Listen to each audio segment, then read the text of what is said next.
दोस्तों, Vanshika online classes में आपका स्वागत है। तो आज जो है हम आपको ढेर सारी सीरीज प्रोवाइड कराने वाले हैं पेट के एग्जाम के लिए। आज हमारी 22 तारीख है, 24 तारीख को एग्जाम है।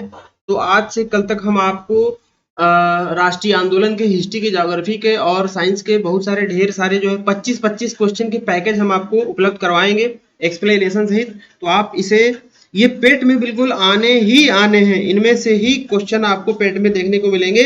ठीक है, तो आप कृपया इसे नजरअंदाज ना करें। ठीक है, पहला प्रश्न हमारा आता है, भारतीय उपद्रव का पिता किसे कहा जाता है?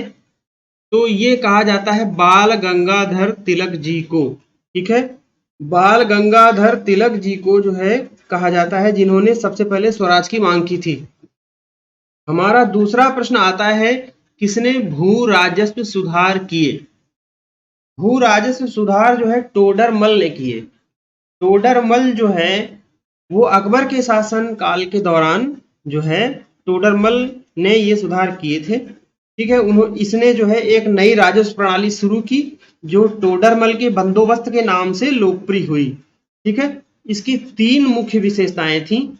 एक था भूमि का सर्वेक्षण और मेजरमेंट, भूमि का जो है सर्वेक्षण और माप, और दूसरी थी इसकी उत्पादकता के आधार पर भूमि का क्लासिफिकेशन, वर्गीकरण और भू राजस्व का आकलन।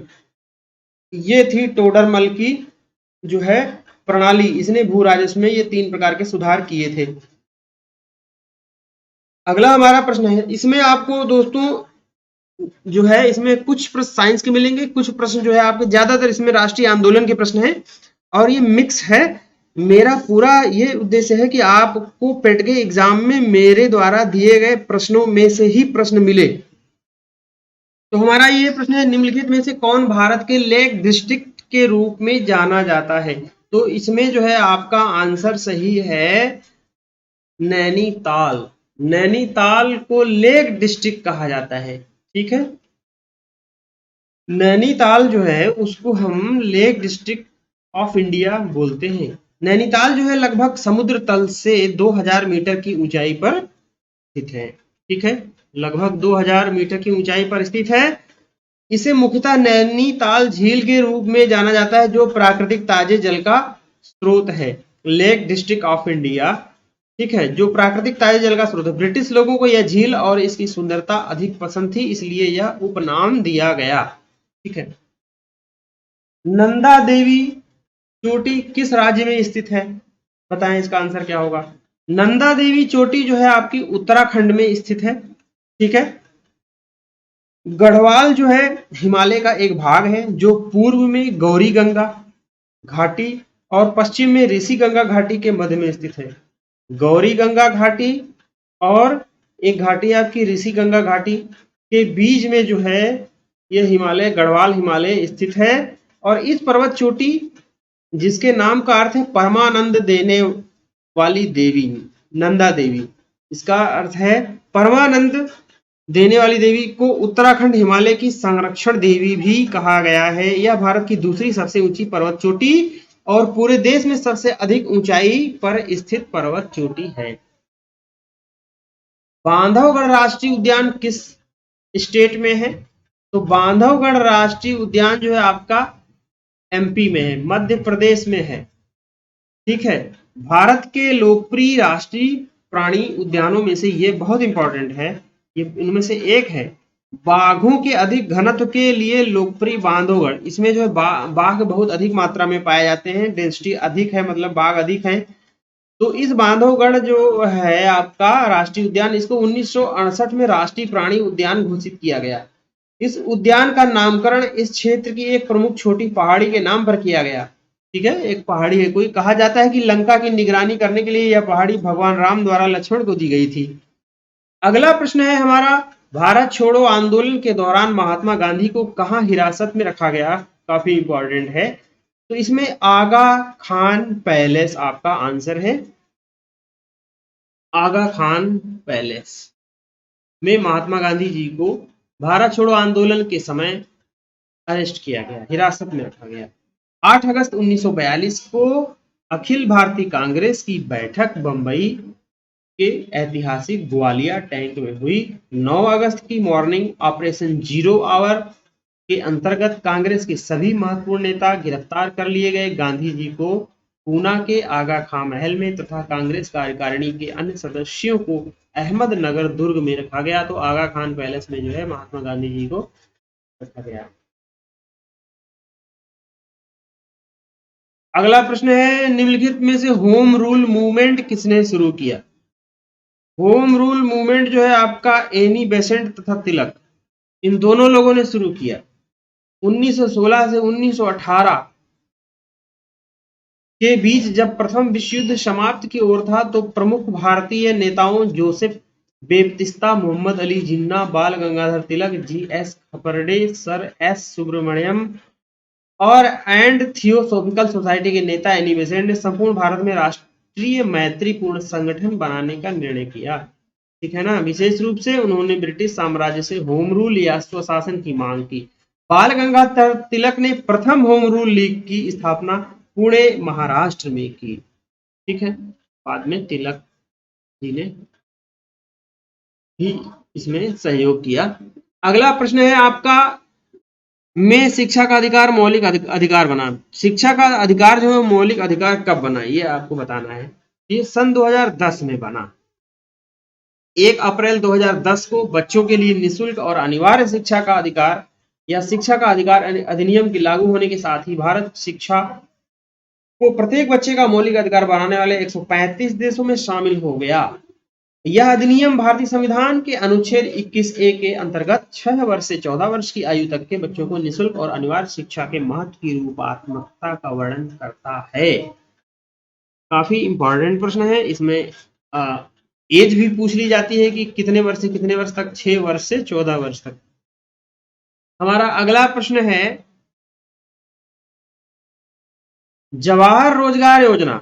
इकोनॉमिक्स से भी आपके 5 प्रश्न पूछे जाएंगे, तो इकोनॉमिक्स से रिलेटेड जनसंख्या वाले प्रश्न पूछे जा सकते हैं आपसे कि जनसंख्या में कौन सा शहर आगे, इलाहाबाद है आपका जो है, ठीक है, शहर आगे है। तो इस तरह जनसंख्या में कौन आगे है, ठीक है, आपका शिक्षा में कौन सा शहर आगे है, कौन सा पीछे है, ठीक है, कौन सा दूसरे स्थान पे है, घनत्व में कौन सा शहर पहले स्थान पर है, ठीक है, ये सारी चीजें आपसे पूछी जा सकती है। लिंगानुपात में जो है आपका सबसे ज्यादा कहाँ है, कौन सा शहर है, तो जौनपुर है। ठीक है, तो यूपी से रिलेटेड क्वेश्चन पूछे जा सकते हैं। मैं अभी जस्ट जो है अभी आपको उसका भी प्रोवाइड करा दूंगा। इसके बाद ये लगभग ये ऑफलाइन क्लास चल रही है, ऑफलाइन वीडियो बना रहा हूँ मैं अपलोड करके आधे घंटे का ब्रेक लेके मैं आपको फिर से 25 का सेट प्रोवाइड करा दूंगा, और वो भी एग्जाम ओरिएंटेड केवल पेट के लिए ही है और किसी के लिए नहीं है। आ सकता है वो अलग चीज है, लेकिन पेट के लिए है, तो आप इसे प्लीज जरूर तैयार कर ले। जवाहर रोजगार योजना जो है वो 1 अप्रैल 1989 में स्टार्ट हुई। राष्ट्रीय ग्रामीण रोजगार गारंटी अधिनियम, ठीक है ना, 1 अप्रैल 1989 को प्रारंभ हुई राष्ट्रीय ग्रामीण रोजगार गारंटी अधिनियम और ग्रामीण भूमिहीन रोजगार गारंटी कार्यक्रम, ये दोनों विलय हो गए। राष्ट्रीय ग्रामीण रोजगार गारंटी अधिनियम और ग्रामीण भूमिहीन रोजगार गारंटी कार्यक्रम का विलय करके जवाहर रोजगार योजना की शुरुआत की गई। 1 अप्रैल 1989 को राजीव गांधी जी के द्वारा ये बनाई गई थी। यह पूर्ववर्ती रोजगार कार्यक्रमों का समेकन और उस समय भारत का सबसे बड़ा राष्ट्रीय रोजगार कार्यक्रम था। विश्व का एकमात्र ऐसा देश जहां से मकर रेखा और भूमध्य रेखा गुजरती है, बताएं इसका क्या आंसर होगा? आंसर है इसका ब्राजील। ब्राजील एकमात्र ऐसा देश है जहां से मकर रेखा और भूमध्य रेखा दोनों ही गुजरती हैं। ठीक है ना। मकर रेखा भूमध्य रेखा के दक्षिण में 23.5 डिग्री पर स्थित है। अगला प्रश्न, सविनय अवज्ञा आंदोलन किस दिन प्रारंभ हुआ? सविनय अवज्ञा आंदोलन आपका 1930 में और 12 मार्च से स्टार्ट हुआ।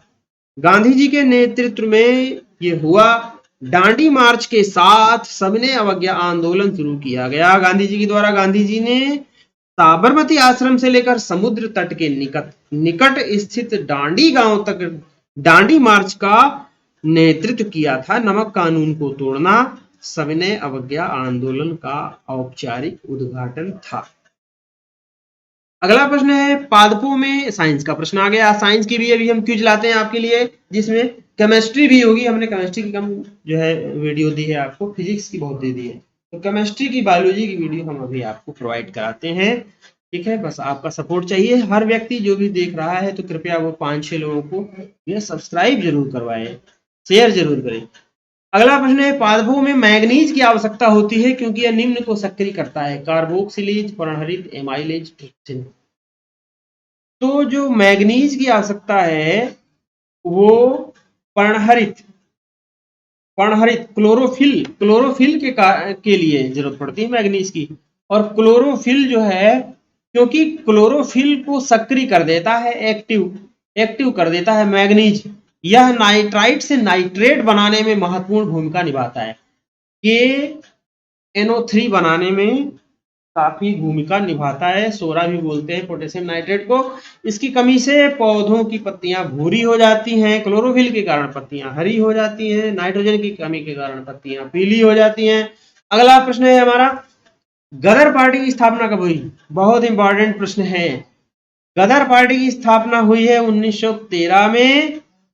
गदर पार्टी की स्थापना अमेरिका के सैन फ्रांसिस्को में 1913 में अंग्रेजी साम्राज्य को खत्म करने के उद्देश्य हुई। गदर पार्टी के संस्थापक अध्यक्ष सरदार सोहन सिंह भाकना थे। इसके अतिरिक्त केसर सिंह हथगड़ उपाध्यक्ष थे, लाला हरदयाल महामंत्री थे, लाला ठाकुर दास धुरी जो है ये संयुक्त सचिव थे, पंडित काशीराम मंदरोली ये कोषाध्यक्ष थे, मदरोली।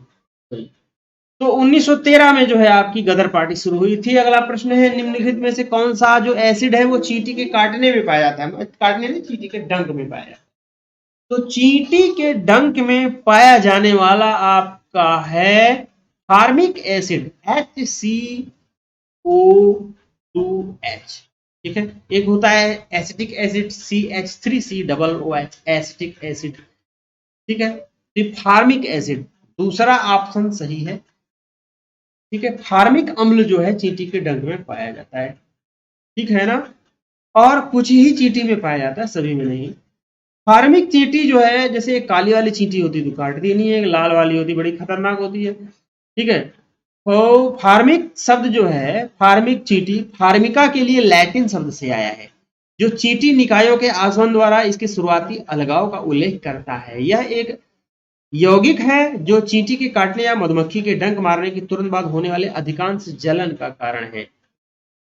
अगला हमारा प्रश्न है, कर्क रेखा भारत के 8 भारतीय राज्यों से होकर गुजरती है, निम्नलिखित में से कौन उनमें से एक नहीं है?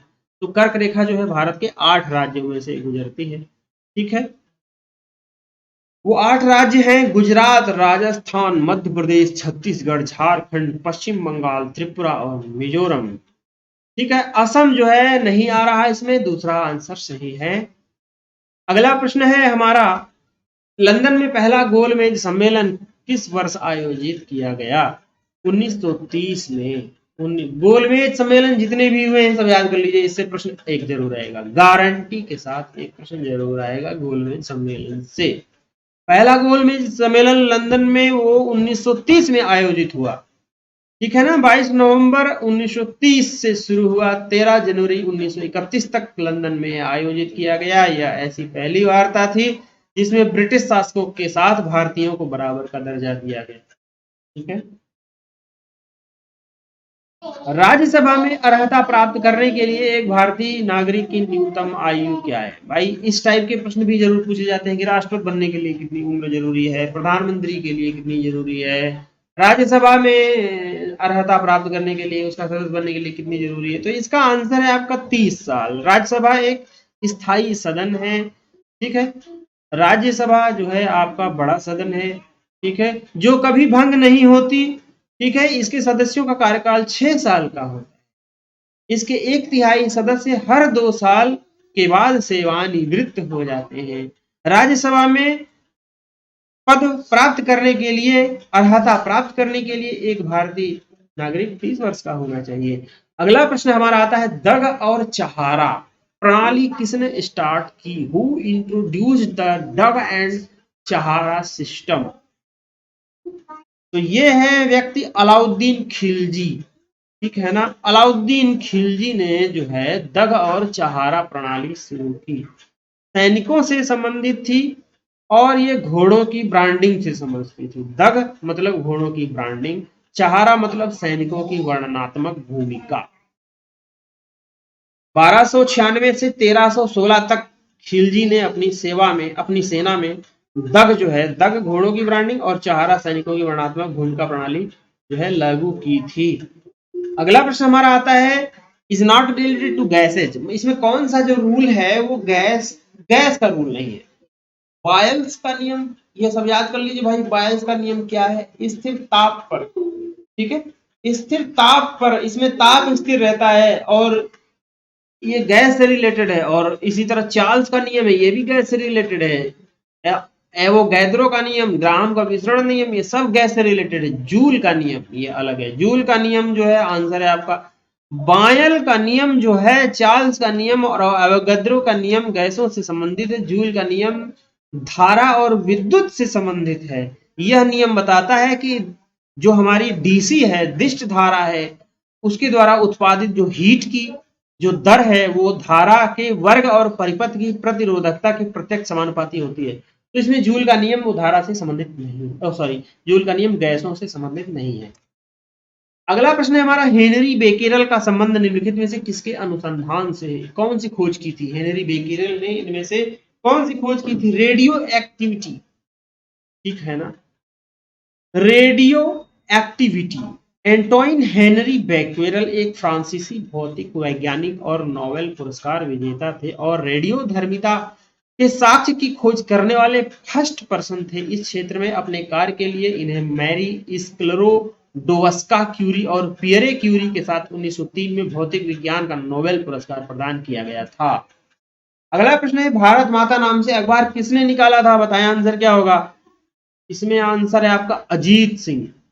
लाहौर में अजीत सिंह ने अंजुमन ए मुहिब्बान ए वतन नामक संस्था की स्थापना की। संस्था का नाम क्या था? अजीत सिंह ने लाहौर में अंजुमन ए मुहिब्बान ए वतन नामक संस्था की स्थापना की और वहीं से भारत माता नाम का अखबार निकाला। हमारा अगला प्रश्न है, निम्नलिखित में से कौन से उद्योग को सूर्योदय उद्योग कहा जाता है? ठीक है, तो इकोनॉमिक्स से जुड़ा हुआ प्रश्न है। सूर्योदय उद्योग इसमें है आपका सूचना प्रौद्योगिकी, ठीक है। बाकी लोहा और इस्पात, सूती वस्त्र, चाय और काफी, ये जो है अलग है। आम बोलचाल की भाषा में जो है सनराइज इंडस्ट्री या सूर्योदय उद्योग शब्द का प्रयोग किसी ऐसे क्षेत्र या व्यवसाय के लिए किया जाता है जो अपनी प्रारंभिक अवस्था में है लेकिन तेजी से विकास कर रहा है, ऐसे को हम कहते हैं सनराइज इंडस्ट्री। तो आपका सूचना प्रौद्योगिकी बहुत तेजी से बढ़ रही है, ठीक है ना। सनराइज इंडस्ट्री की पहचान विशिष्टता, अधिक विकास दर, स्टार्टअप की अधिक संख्या और जोखिमपूर्ण पूंजी के निधिकरण की प्रचुरता से की जाती है। इस शब्द का प्रयोग अधिकांशतः सूचना प्रौद्योगिकी उद्योग के संदर्भ में किया जाता है जिसने हाल के समय में बहुत तेज गति से वृद्धि दर्ज की है। हमारा अगला प्रश्न है, निम्नलिखित में से कौन सी संस्था वर्ल्ड बैंक के नाम से भी जानी जाती है? बहुत ही इंपॉर्टेंट प्रश्न है। तो इसमें आपका आंसर होना चाहिए international bank for reconstruction and development. पहला ऑप्शन जो है वो वर्ल्ड बैंक के नाम से जाना जाता है, ठीक है, IBRD, ठीक है। अंतर्राष्ट्रीय पुनर्निर्माण और विकास और उदार शर्तों पर ऋण प्रदान करने वाली इसकी प्रमुख शाखा अंतर्राष्ट्रीय विकास संगठन को सामूहिक रूप से विश्व बैंक के रूप में जाना जाता है। पहला ऑप्शन सही है। 1944 में स्थापित हुई विश्व बैंक और एक अंतर्राष्ट्रीय वित्तीय संस्थान है। 1944 में स्थापित विश्व बैंक एक अंतर्राष्ट्रीय वित्तीय संस्थान है जो मध्यम आय वाले विकासशील देशों को ऋण प्रदान करता है। अगला प्रश्न है हमारा, स्वराज पार्टी की स्थापना किसके द्वारा हुई थी? तो इसका आंसर है मोतीलाल नेहरू और चित्तरंजन दास, ठीक है। मोतीलाल नेहरू और चित्तरंजन दास जी के द्वारा स्वराज पार्टी की स्थापना 1 जनवरी 1923 को हुई। पार्टी के अध्यक्ष CR दास थे, सचिव मोतीलाल नेहरू थे। पार्टी के अन्य प्रमुख सदस्य श्रीनिवास आयंगर और विट्ठल भाई पटेल और हकीम अजमल खान थे। अगला हमारा प्रश्न है, गांधार कला किन दो कलाओं का मिक्स है, संयोजन है। गांधार कला में दोस्त बौद्ध दर्शन कला की एक शैली है और हिंद और यूनानी इसका ऑप्शन है दूसरा। दूसरा ऑप्शन इसका सही है। गांधार कला बौद्ध दर्शन कला की एक शैली है जो ईसवी सन की प्रथम कुछ शताब्दियों के दौरान ग्रीक, सीरिया, पारसी, भारतीय कलात्मक प्रभावों के विलय के परिणाम स्वरूप विकसित हुई। विदेशी प्रभाव बुद्ध की मूर्ति कलाओं से प्रकट होता है जिसमें वे ग्रीक मूर्ति कलाओं के समान प्रतीत होती है। शाक्य और कुषाण दोनों गांधार स्कूल के महान संरक्षक थे। ये अलग से फैक्ट है। शाक्य और कुषाण दोनों गांधार स्कूल के महान संरक्षक थे। तो हमारा जो है क्विज समाप्त होता है। 25 क्वेश्चन आपको मैंने बताया, थोड़ी स्पीड अधिक थी, ठीक है। ढेर सारे आपको प्रोवाइड कराने हैं, ठीक है, ताकि आपका एग्जाम निकले, आप नौकरी पाएं, लेखपाल बने, ठीक है, अधिकारी बने, नौकरी मिले आपको। यही मेरी ईश्वर से कामना है। इसी के साथ मैं वीडियो को एंड करता हूँ। और अगर आपको जरा भी स्नेह है इस वीडियो से तो आप इसको शेयर करना, सब्सक्राइब करना और अपने घर में 3, 4, 5 लोगों से सब्सक्राइब करवाना मत भूलें। बहुत बहुत धन्यवाद।